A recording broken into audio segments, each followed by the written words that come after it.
next up, we got this Corvette. Just finished up the Mustang. That was nice.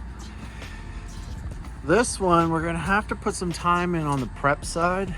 Whoever, it's not wrapped or liquid wrapped or anything. It's paint.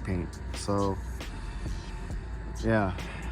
Dude doesn't like it because it's 2 different blues in multiple locations. I don't blame him. So, he wants to go with a different color, new bumper, because he cracked this one. A couple other things. I mean, just side skirts, just making it look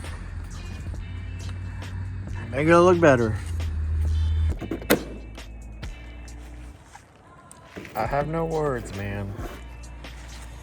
That, like, I know I obnoxiously took that off, but like that was to kind of prove a point. Like, this comes off easy. Like, all you gotta do is just pull it up.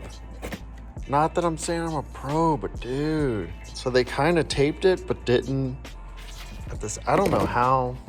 All right. Yeah, this going. I'm not trying to knock. I'm not, but I mean, the guy's here because he just wants it, you know, redone, better and different. So, yeah, this is paint. That's crazy. Painted. That's a commitment, man. Got some of this, some of this, some of this. All right.